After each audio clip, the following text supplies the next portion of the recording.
살인의 추억, 나무위키. 1. 오프닝. 한 번째 희생자 1. 1986년 10월 23일, 어느 논밭에서 한 남자아이가 메뚜기를 잡는 것으로 영화가 시작한다. 이후 경운기를 타고 논밭에 온 박두만, 송강호 형사가 밭 옆에 농수로 밑에 있는 나체의 여성 시신을 살펴본다. 아무것도 모르는 동네 아이들은 논밭에서 희생자의 옷들을 가지고 놀고 박두만이 아이들을 혼내는데, 메뚜기를 잡던 남자아이가 농수로 콘크리트 위에 앉아서 박두만의 말과 행동, 표정을 따라한다.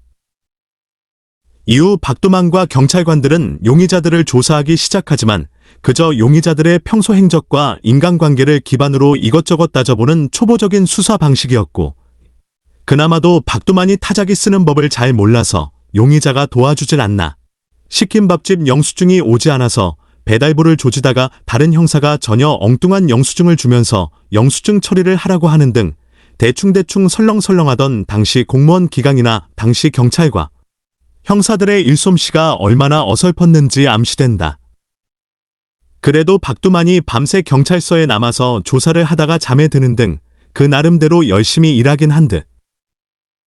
이 두 번째 희생자 3. 편집. 시간이 흘러 겨울, 두 번째 희생자가 논두렁에서 발견된다.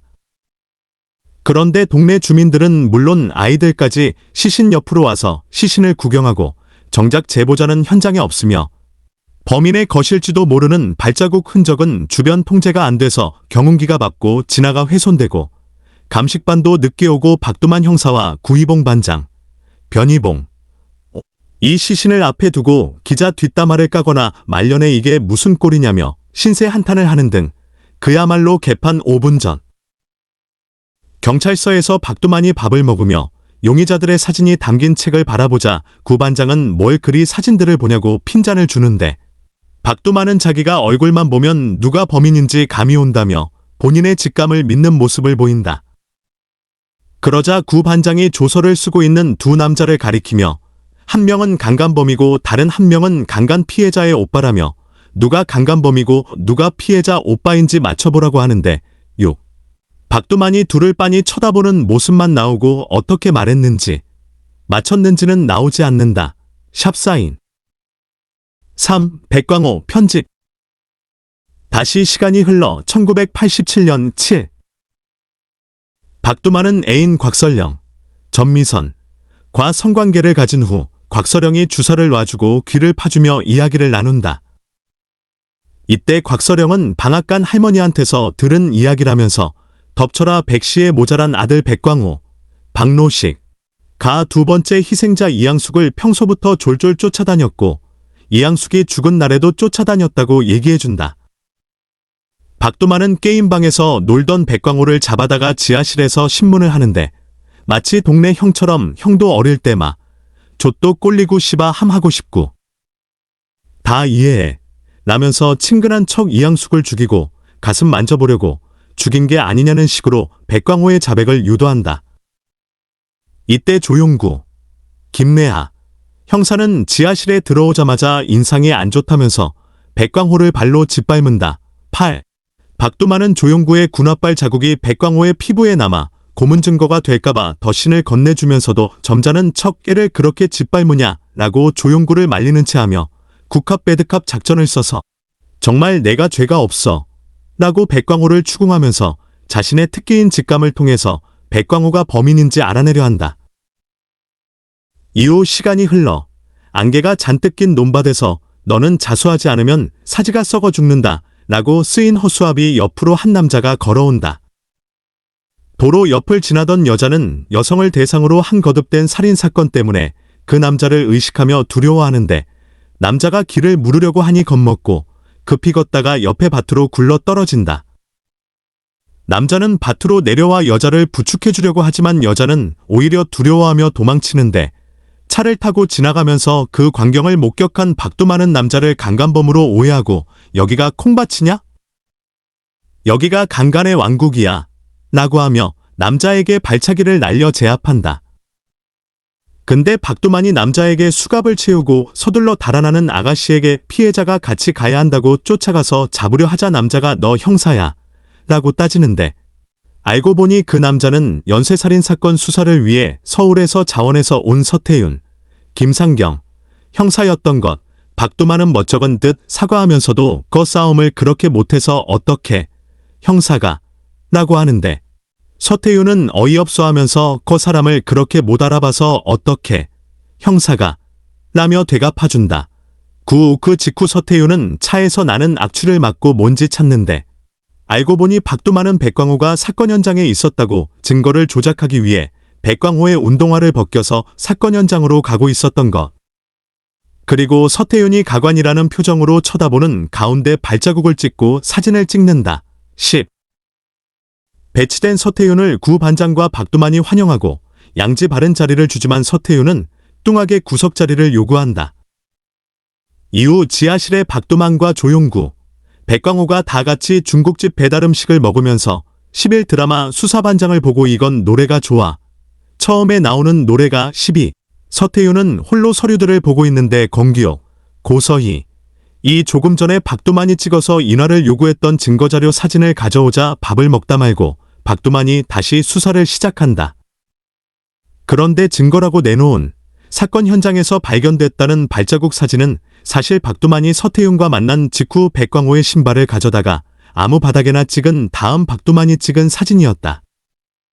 증거가 조작됐다는 걸 알고 있는 서태윤은 썩은 표정을 짓는다. 박두만은 계속 백광호를 신문하면서 백광호가 머리가 나쁘다는 걸 이용해서 말장난으로 백광호를 농락하려 한다. 박두만, 여자들 내가 다 죽인 거지? 백광호, 고개를 저음. 박두만, 좋아. 여자들을 내가 다 죽인 건 아니야. 그렇지? 백광호, 고개를 또 저음. 박두만, 그러니까 이양숙만은 내가 안 죽인 게 아니라 이거지? 백광호, 아무도 안 죽였어.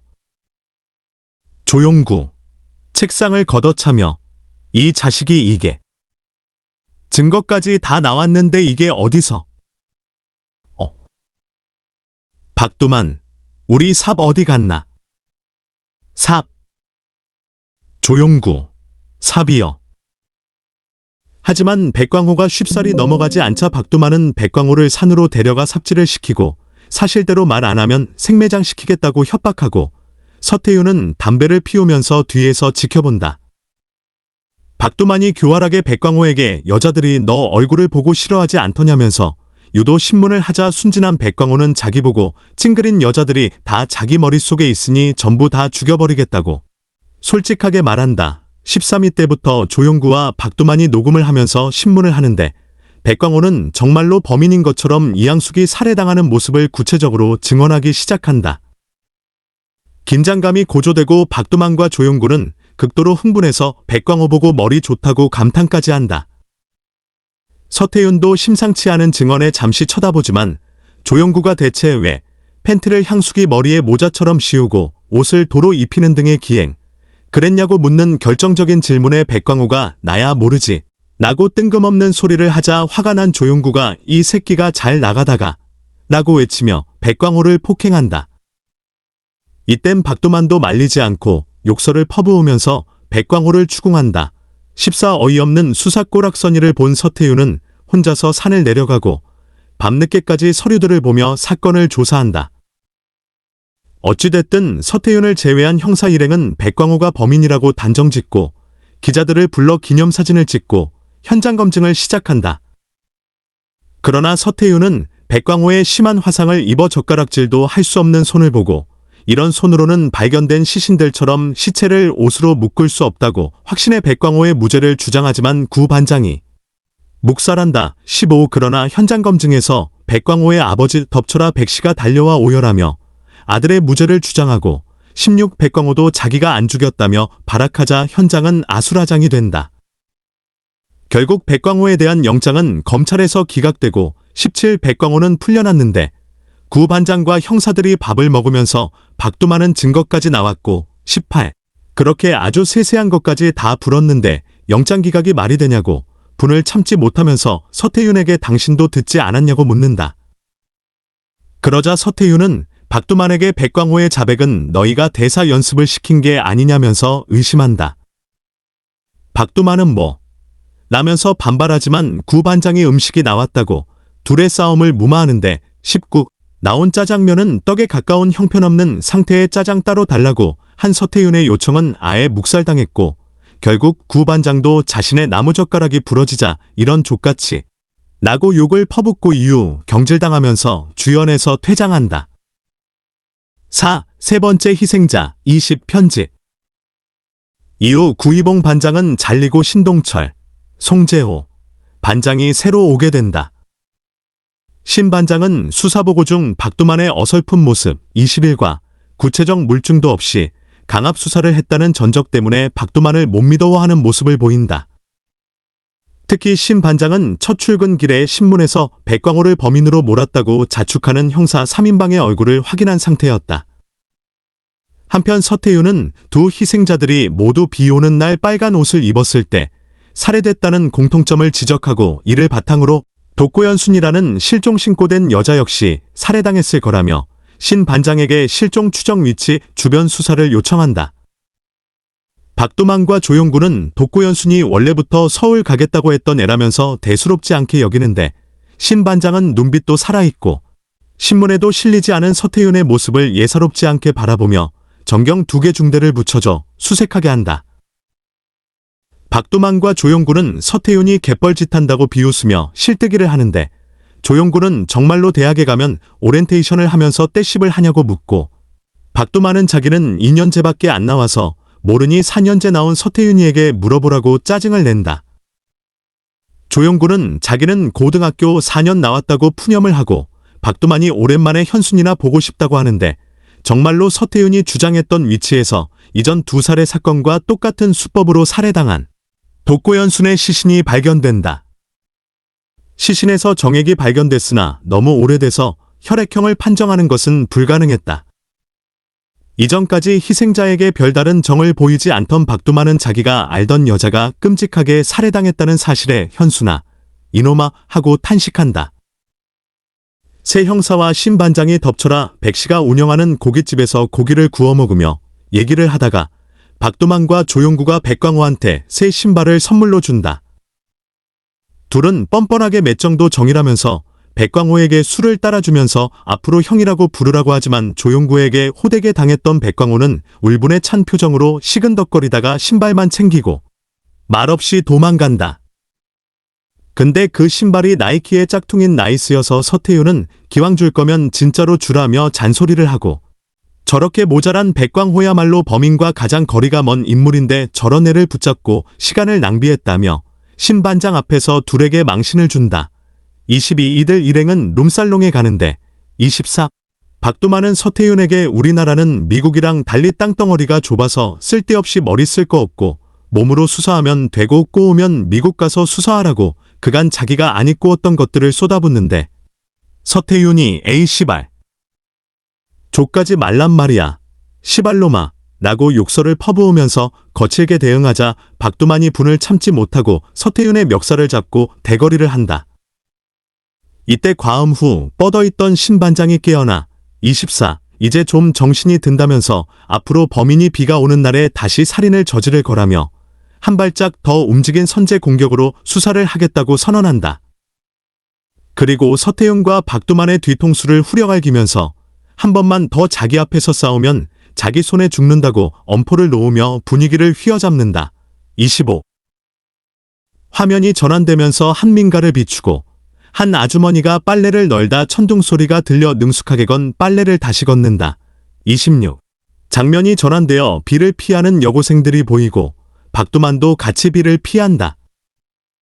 장면이 다시 전환되어 민주화운동을 하고 있는 길을 비추고 거기서 조용구가 데모하는 여학생을 발로 구타한다. 밤이 되어 다른 골목을 비추고 신 반장이 수사를 시작한다. 근데 그 수사 방법이라는 게 비 오는 날 밤 권규옥에게 빨간 옷을 입히고 밤길을 걷게 해서 범인의 시선을 끈다는 허접한 함정수사. 공기옥과 서태윤이 초소에서 잠시 쉴 때 공기옥이 망가진 우산을 쓰고 뛰어가는 여학생 둘을 보고 비를 피해 초소에 들어오라고 한다. 둘이 형사라는 걸 알게 되자 여학생들이 자기들이 들은 소문을 얘기해 주는데 연쇄살인 사건의 범인이 학교 화장실 밑에서 올라와 사람을 죽이고 다닌다는 것. 27. 그러자 초소 방위병은 그런 범인이 나타날 때마다 사방의 똥냄새가 진동을 하겠다고 비웃는다. 5. 네 번째 희생자. 28. 편지. 형사들이 뻘짓을 하는 동안 공장으로 남편을 마중 나가려던 여인이 혹시나 하는 마음에 빨간 외투를 벗고 나섰음에도 밭에 숨어있던 29. 연쇄살인마의 표적으로 찍힌다. 밤길을 걸으며 자기가 부르는 노래 30회의 휘파람 소리가 들려오는 걸 보고 불길함을 느낀 여인이 공장 방향으로 급히 뛰어가지만 결국 살인마에게 습격당하고 살해당한다. 참고로 유일하게 범인의 얼굴이 나온 사건이다. 네 번째 희생자가 발견된 현장에서도 범인의 발자국 말고는 이렇다 할 증거가 나오지 않아 수사에 별 진전이 없고 30일. 그 와중에 박두만은 사건 현장의 거시기에 털조차 나오지 않는다는 걸 보고 범인이 털을 밀어버렸을 수도 있다고 주장하고 예시로 중놈들이 거기 털을 밀어버렸으면 채모가 안 나오지 않겠냐고 한다. 이에 조용구가 근처 절을 수사하자고 해서 신 반장과 서태윤이 한심해한다. 그때 수사본부의 공기옥, 고서희, 이 결정적인 실마리를 밝혀낸다. 한라디오 음악 프로그램에서 유재하의 우울한 편지가 방송되는 날마다 여인들이 살해되었다는 것. 박도만과 조용구는 소설 잘 쓴다고 비웃었지만 신 반장과 서태윤은 이를 예사롭게 보지 않았고 이에 서태윤이 방송국에 찾아가 신청 엽서들을 확보하려 하지만 이미 소각된 후라서 실패한다. 32. 한편 박도만은 자신의 추리대로 무모중 환자를 찾아 목욕탕을 돌아다닌다. 샵사인 중간에 때밀이에게 털 없는 사람을 찾으면 연락해달라고 했다가 괜히 변태로 오해받는 수모를 당하기도 한다. 그러다가 지친 박도만은 애인 곽서령의 말을 따라 점쟁이 윤가연분에게 상담을 하러 간다. 33. 점쟁이는 경찰서 정문이 위치가 문제가 있으니 바꾸라고 하고 범인의 얼굴이 머릿속에 스쳐 지나간 것 같다고 하지만 박도만이 용의자 사진들을 보여주며 이 중에 있냐고 하자 재수없게 어디서 잡것들 얼굴을 들이미냐고 성을 내며 치우게 한다. 그리고 부적을 주면서 자기가 시키는 대로 해보라고 하는데 박도만은 부적이나 팔려고 하지 말라고 한 소리 하다가 결국 비싼 값의 부적을 사서 조용구와 함께 네 번째 사건 현장을 찾는다. 6. 조병순 편집. 박도만은 부적 위에 사건 현장에 흙을 섞은 먹물을 뿌리면 먹물이 말라 범인의 얼굴 현상이 된다는 무당의 주장을 옮기지만 조용구가 말도 안 된다고 딴지를 건다. 박도만은 이 부적이 얼만 줄 아냐고 성질을 내면서 부정타게 어디서 재수없는 소리를 하냐고 하지만 이때 서태윤이 나타나자 범인이 사건 현장에 다시 나타난다는 지론에 따라서 몸을 숨긴다. 하지만 나타난 사람이 서태윤인 걸 알게 되자 현장에서 우울한 편지를 틀어놓고 고민하는 서태윤을 보고 나직이 욕설을 뱉는다. 34. 그때 빨간 여자 팬티를 입은 변태남 조병순, 류태호, 이 나타나자 서태윤도 맞은편 무덤에 숨었고 조병순은 여자 속옷을 펼쳐놓고 자위행위를 해댄다. 범인은 반드시 현장에 나타난다는 신조 플러스 괴행동을 벌이는 조병순을 보고 이건 진짜다라고 확신한 박도만과 조용구, 서태윤이 동시에 몰래 잡으려 하나 조용구가 하필 나뭇가지를 밟아버려 인기척을 들키게 되고 조병순은 자신이 일하는 채석장 35으로 달아나지만 박도만은 조병순이 허리를 숙이느라 잠시 빨간 팬티를 드러낸 것을 놓치지 않고 체포한다. 이 일을 계기로 서태윤이 박도만을 보는 눈이 조금 달라진다. 허나 유력한 용의자를 붙잡고 의기양양한 박도만과 달리 서태윤은 왠지 탐탁지 않아 하다가 변태남 조병순이 횡설수설하던 중에 불쑥 던진 여학교 변소 이야기에 정신이 번쩍 뜨인다. 모두가 변소 얘기를 해대자 혹시 그 괴담에 실마리가 있지 않을까 싶은 서태윤은 네 번째 살인사건이 발생했던 날 밤 학교 화장실에 대한 소문을 들려줬던 여학생들을 찾아 그 학생들이 다니는 여자중학교를 방문한다. 여기서 여학생 김소형과의 대화 도중 그녀의 등허리에 난 상처에 반창고를 붙이는 것을 서태윤이 도와줬다. 36. 서태윤은 김소연에게 그 얘기 어디서 들었냐고 묻지만 참새 시리즈 누가 만들었냐고 묻는 거랑 뭐가 다르냐는 면박만 듣는다. 김소연은 서태윤에게 아예 화장실에 가보는 게 어떻냐고 하는데 서태윤은 자기가 그렇게 한가해 보이냐고 하면서도 급기야 그 여중 화장실에 들른다. 그리고 뭔가 수상해 보이는 문을 열려다가 마침 그 칸에서 보리를 마치고 나오던 양호교사 박현영에게 들켜 망신을 당한다. 37. 양호교사는 그렇게 할 일이 없냐고 성질을 부리다가 문득 생각난 듯 그것 때문에 애들이 그런 얘기를 하나 하고 말을 꺼내더니 웬 여자가 저쪽 밭에서 일하다 말고 울고 있더라고. 우는 여자를 언급하며 언덕 위를 가리킨다. 서태윤은 언덕에 사는 여성 서영화 38을 만나게 되지만 겁에 질린 여자는 남자 형사에게서 피하고 경찰이라고 밝히자 누가 보면 안 된다고 말한다. 39. 여경 공기옥이 나선 후에야 자신이 당한 일을 들려준다. 40. 이 여성이 성폭행을 당한 시기가 첫 번째 살인사건이 발생하기 전이라고 나왔는데 그렇다면 이 사람은 범인이 본격적으로 살인을 저지르기 전에 연습용으로 당한 것이다. 증언대로라면 언덕에 사는 여자는 문제의 연쇄살인 범인에게 당하고 살아난 것이 확실해 보였지만 얼굴을 보지 못해 결정적인 증거는 제공하지 못하고 다만 손이 여자처럼 부드러웠음을 말해준다. 41. 경찰서에 돌아온 서태윤이 취조실에 들러 조병순의 손부터 확인했고 채석장에 일하는 조병순의 손은 당연히 매우 거칠었다. 서태윤은 이 아저씨 범인 아니야. 풀어줘라고 지시하고 박두만과 조용구가 어처구니 없어하자 조병순에게 당신 범인이야 라고 묻는데 어리숙한 조병순이 고문에 시달리느라 자기 범인 맞다고 하자 웃기시네. 당신 범인 아니야 라고 일축하고 취조실을 나와버린다. 위로 올라와 방송국에 엽서 확보됐냐고 물어보던 서태윤을 박두만이 다 된 밥에 재 뿌리니까 재밌냐고 공격하면서 가뜩이나 신경전이 벌어지던 두 사람 사이의 갈등이 폭발하여 난투극이 벌어진다. 조영구가 조병순을 묶어놓고 고문한 것을 질책하던 신 반장이 그 꼴을 보고 격노하여 의자를 뒤집어 던지며 가세, 경찰서 안은 아수라장이 된다. 7. 다섯 번째 희생자 42. 편지. 그때 공기옥이 소리를 지르며 라디오에서 우울한 편지가 나오고 있음을 알린다. 거기에 밖에 비까지 내리고 있는 상황에 서태윤, 공기옥, 신 반장은 모두 긴장한다. 신 반장은 정경 2개 중대를 요청하여 범인을 검거하려 했지만 정경들이 이미 수원 시내의 데모를 진압하러 간 상태 43라서 병력 지원을 받지 못했고 인원이 태부족이었던 형사들은 사실상 앉아서 지켜보는 수밖에 없었다. 다음날 어김없이 강간, 살인이 벌어져 다섯 번째 희생자가 발생했는데 신 반장은 두만과 태윤에게 너네 둘이 정신없이 싸우는 그 시각에 당한 거네 라고 일침을 놓는다. 그런데 부검 현장에서 음부에 복숭아 9조각을 넣은 것이 발견되자 형사들은 경악하고 온갖 시신을 다 봤을 부검의조차도 전부 9개라면서 진료한다. 마침내 조병순이 범인이 아니란 것을 인정한 박두만은 담배를 태우면서 서태윤에게 근데 서울에서도 이런 거 자주 보나? 라고 씁쓸하게 묻고 서태윤은 당연히 아니라는 듯 전혀라며 고개를 젓는다. 이 일을 계기로 두 사람 사이의 응어리가 좀 풀어진다.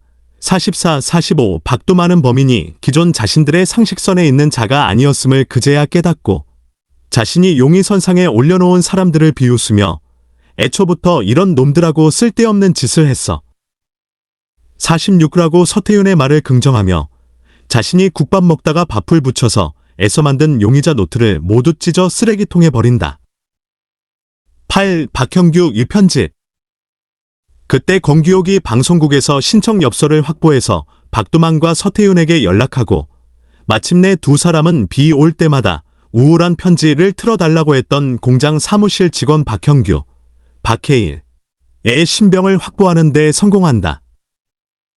오락실에서 끌려간 백광호나 채석장에서 2단 옆차기에 두들겨 맞고 굴욕적으로 체포된 조병순과 달리 박형규는 공장에서 책을 읽다가 체포되면서 기존의 범인들과는 뭔가 굉장히 다른 분위기를 풍긴다.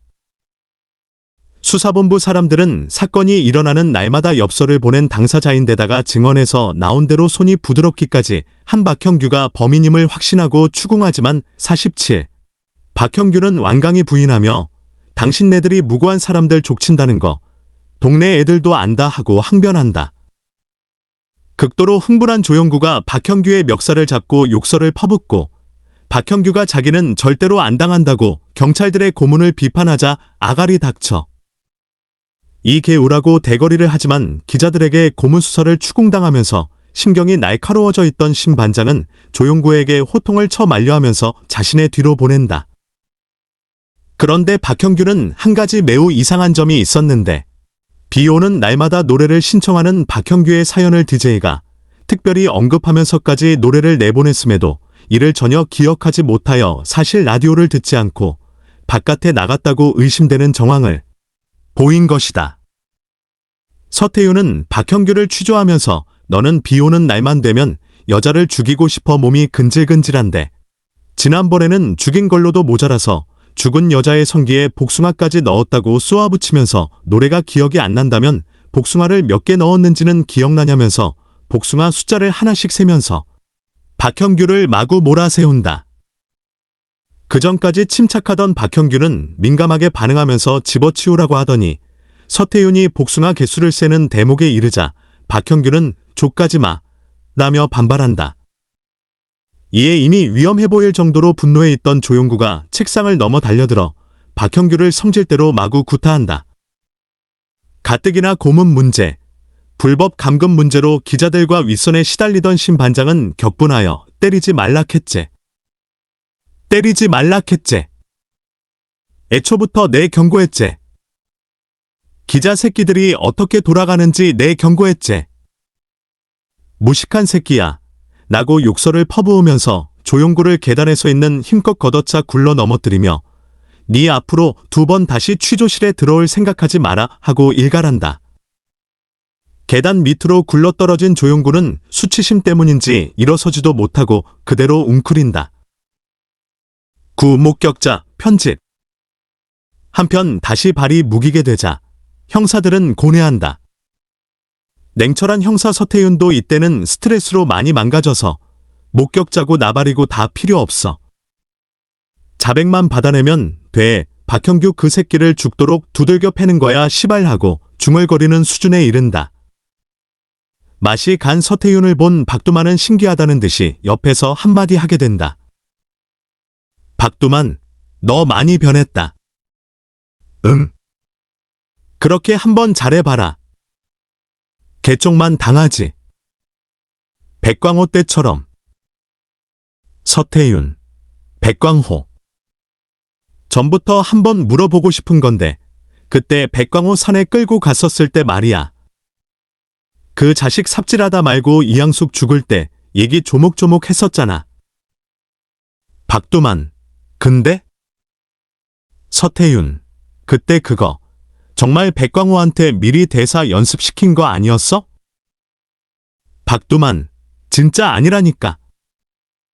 서태윤, 근데 어떻게 그 자식이 목 조른 순서 같은 거. 박두만, 내 말이 그 말이야.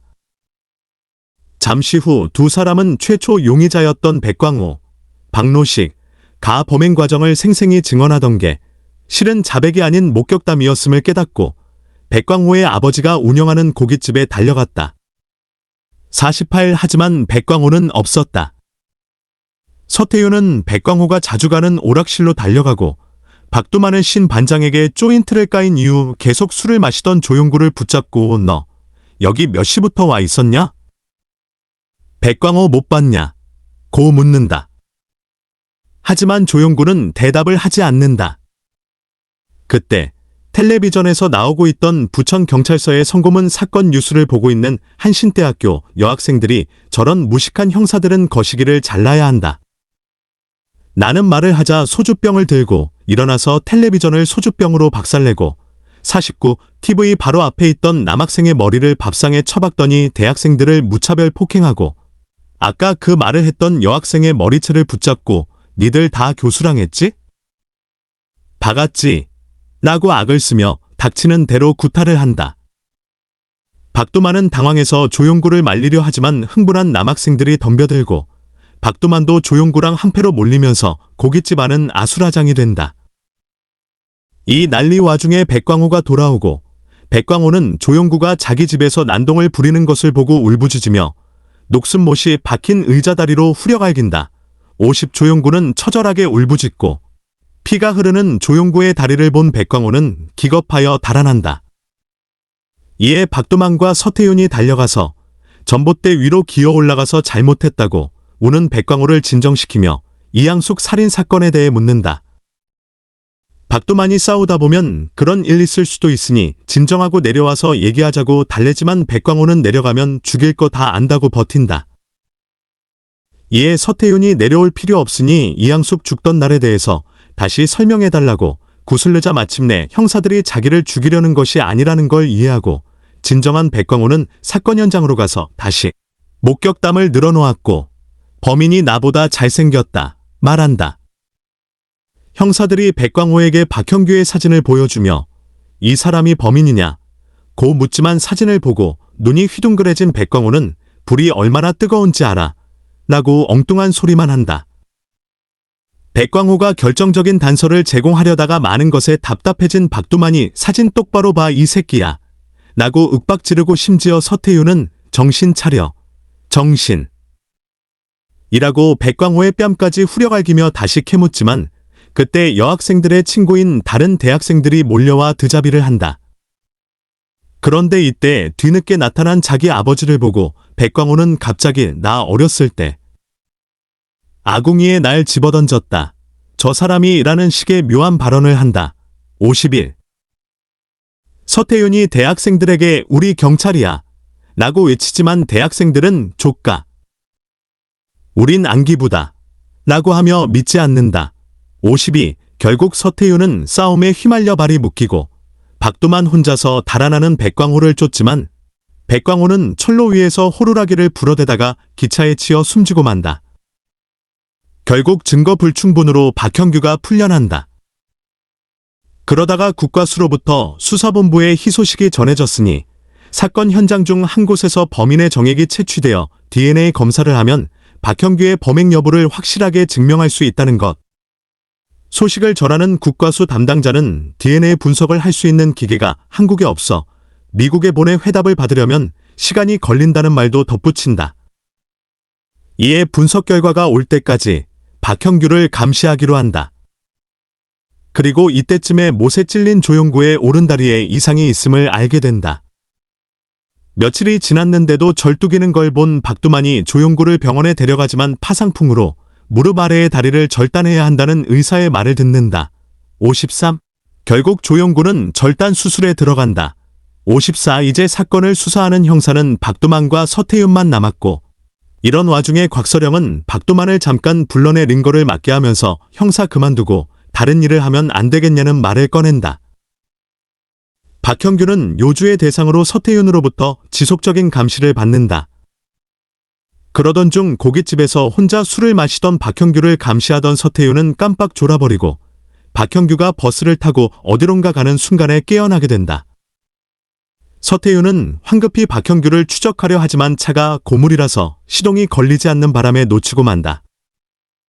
서로 돌아온 서태윤은 조사받다 나간 놈이 설마 엉뚱한 짓 하겠냐고 달래는 신 반장을 무시하고 그 새끼는 우릴 엿먹이고도 남을 놈이에요 라며 안절부절 못하면서 그 새끼를 놓치다니 내가 라고 거의 광기 어린 자조를 한다. 이를 본 신 반장은 내가 볼 땐 네가 미친 놈이야 임마. 고만 좀 해라.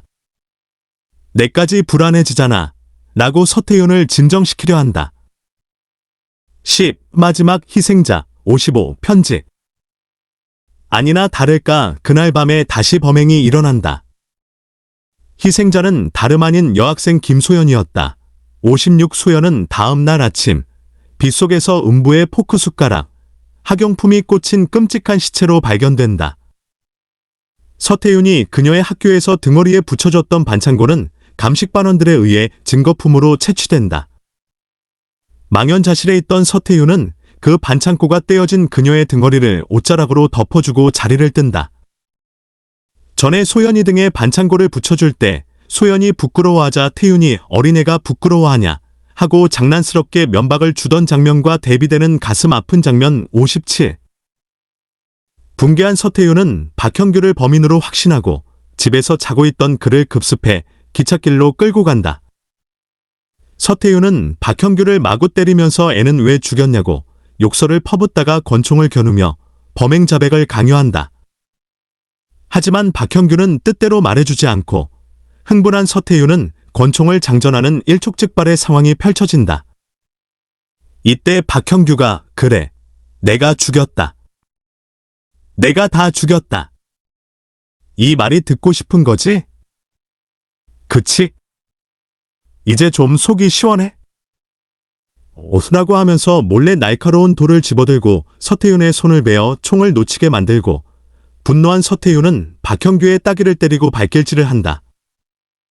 때마침 박두만이 그렇게 기다리던 감정 서류를 들고 온다.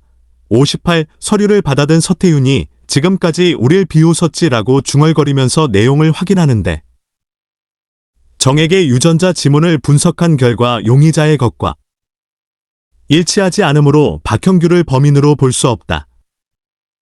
서류 결과 기대와는 달리 박형규를 범인으로 볼 수 없다는 것이었다. 그러자 서류는 절대 거짓말을 하지 않는다는 자신의 원칙을 저버리고 충격에 빠진 채 뭔가 잘못됐어. 이건 다 거짓말이야. 필요 없어라고 울음에 가까운 혼잣말을 하면서 권총을 집어든다. 박두만은 쓰러진 박형규를 일으켜 세워 진짜 범인이 아니냐며 을러댄다. 이때 서태윤이 다가와 박형규에게 권총을 겨누자 박두만이 이를 잡고 내린다. 그리고 자기 눈을 똑바로 보라며 예의 경호들처럼 직감으로 알아내려 하지만 결국 실패한다. 박두만, XX, 모르겠다. 밥은 먹고 다니냐? 이 XX놈아.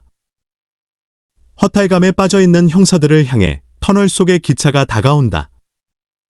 그러자 박두만은 서태윤을 잡고 선로 밖으로 나간다. 기차가 지나가자 선로 건너편에 있던 박형규가 보이지 않는다. 서태윤은 박형규가 터널 속으로 들어가는 걸 보고 총을 조준해 박형규를 쏘아 죽이려고 하지만 박두만이 황급히 달려가 제지한다. 총성이 들린 후 박형규는 쓰러져 있었지만 천천히 일어나서 다시 터널 속으로 발길을 옮기고 박두만은 체념한 듯 그만해라 이제라며 서태윤을 말린다. 결국 사건은 범인을 찾지 못한 채 종결되고 끝내 범인을 잡지 못한 박두만은 회의를 느끼고 형사 생활을 그만둔다. 10일 결말 편집 16년이 지난 2003년 현재 박두만은 애인이었던 곽서령과 결혼하여 일남일녀를 둔 가정을 꾸리며 녹즙기 59 사업을 하고 있다. 이때도 형사 시절 버릇을 못 버리고 아침 밥상에서 자기 아들한테 너 밤새 컴퓨터 게임했지? 아빠 얼굴 똑바로 봐라고 추궁하며 게임은 잘하냐? 하긴 공부도 못하는데 게임이라도 잘해야지라고 빈정댄다. 박두만이 아들에게 아빠 눈은 못 속인다는 식으로 계속 추궁하자 아내 곽서령이 애가 안 했다잖아. 좀 믿어라 라고 하며 일단락된다. 60 그러던 중 일 때문에 녹즙기를 실은 봉고차를 타고 어딘가로 가다가 최초 희생자 발견 장소를 지나게 되자 차에서 내려 그때의 그 농수로를 살펴본다. 그러자 지나가던 한 소녀, 정인선, 가 농수로 속을 들여다보고 있던 두만에게 호기심을 보이며 왜 그 안을 보고 있냐고 묻자 두만은 그냥 좀 봤다고 대답한다. 그러자 소녀는 신기하다면서 얼마 전에도 어떤 아저씨가 이 구멍 속 들여다보고 있었는데 라고 한다. 그 소녀는 그 아저씨에게도 왜 그 안을 들여다보느냐고 물었다고 한다. 그랬더니 그 소녀에게 했던 아저씨의 대답은 옛날에 여기서 자기가 했던 일이 생각나서 진짜 오랜만에 한번 와봤다는 것이었다. 박두만은 이미 형사를 그만둔 후였음에도 소녀의 말에 매우 관심을 갖고 그 아저씨 얼굴 봤냐며 인상착의를 묻는다. 하지만 소녀는 그냥 평범해요. 라는 말만 할 뿐. 그 말을 들은 박두만이 충격을 받은 표정으로 초점을 잃은 눈으로 주변을 두리번거리다가 이내 관객석을 정면으로 바라보며 영화는 끝난다.